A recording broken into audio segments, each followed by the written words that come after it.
आज करेंगे हम H.C. वर्मा का चैप्टर 1 का क्वेश्चन नंबर 1।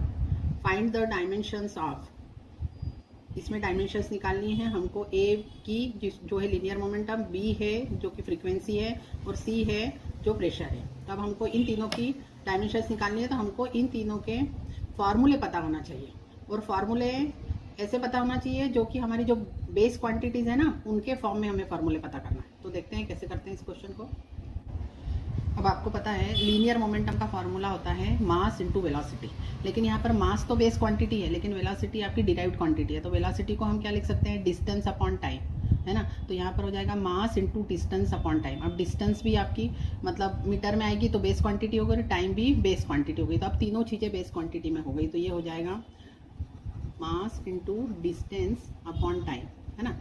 तो अब आपके मास के लिए आप डायमेंशन लिखते हैं कैपिटल M, डिस्टेंस के लिए लिखते हैं L और अपॉन T। तो लीनियर मोमेंटम की डायमेंशन क्या हो गई, M1 L1 T to the power -1। ये डायमेंशन हो गई इसकी लीनियर मोमेंटम की। अब हम देखते हैं फ्रीक्वेंसी की डायमेंशन, है ना। तो अब फ्रीक्वेंसी का फार्मूला होता है frequency is equal to 1 upon time period. Time period मतलब वन साइकिल कंप्लीट करने में लगने वाला time is called time period.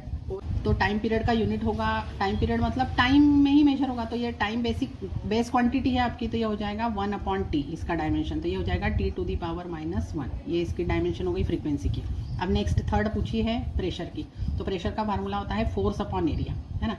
अब फोर्स की डायमेंशन होती है MLT-2। ये याद रख लेना आप, क्योंकि ये बार बार काफ़ी सारी क्वांटिटीज़ की डायमेंशन निकालने के लिए आपको फोर्स की डायमेंशन पता होना बहुत ज़रूरी होता है। तो या तो ये याद रख लो MLT-2, या फिर आपको पता है फोर्स का फार्मूला होता है मास इनटू एक्सिलरेशन। तो मास के लिए आपने M लिखा, लेकिन एक्सिलरेशन को आप क्या लिखेंगे, एक्सिलरेशन की जो डायमेंशन होती है वो LT-2 होती है। तो इस तरह से याद रख लो MLT-2। और अपॉन में आ जाएगा एरिया। एरिया मतलब लेंथ इनटू ब्रेड्थ, तो इसका होगा L टू दी पावर 2, है ना। तो अब ये हो जाएगा M, ये एक L से एक L की पावर कैंसिल हो जाएगी, नीचे L की पावर 1 बचेगी, जो कि ऊपर जाकर L टू दी पावर -1 और T टू दी पावर -2। तो ये जो डायमेंशन हो गई आपकी, ये हो गई प्रेशर की, है ना। नेक्स्ट क्वेश्चन करने वाले हैं question number 5 from the book H.C. Verma chapter number 1 का पेज 10 पर question number 5। Find the dimension of Planck's constant H for the equation E is equal to h nu, where E is the energy and nu is the frequency।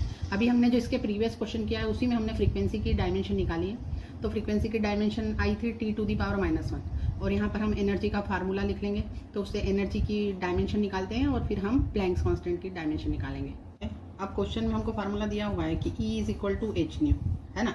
तो यहाँ पर E energy है, तो H is equal to हो जाएगा cross multiply करके E upon new, ठीक है। तो न्यू जो फ्रीक्वेंसी है इसका डायमेंशन तो अभी आपने निकाला, वो T टू दी पावर -1 है, जो कि अपन ने डिनोमिनेटर में लिख लिया। लेकिन एनर्जी की डायमेंशन निकालने के लिए आपको एनर्जी और वर्क सेम ही चीज़ होती है ना। एनर्जी और वर्क दोनों की डायमेंशन सेम होती है। तो हम वर्क का फार्मूला यहाँ पर लगा देंगे फोर्स इंटू डिस्टेंस, है ना।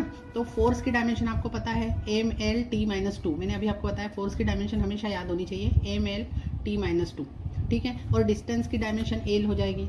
अब इसको आप सॉल्व कर लेना, तो ये हो जाएगा M, यहाँ पर L की पावर 2 हो जाएगी, यहाँ पर 1 और 1, तो दोनों ऐड होकर L टू दी पावर 2, और ये T टू दी पावर -1 एक T टू दी पावर -1 से कैंसिल हो जाएगा, तो T to the power -1 numerator में बचेगा। तो आपके प्लैंक्स कांस्टेंट की डायमेंशन होती है ML2 T to the power -1।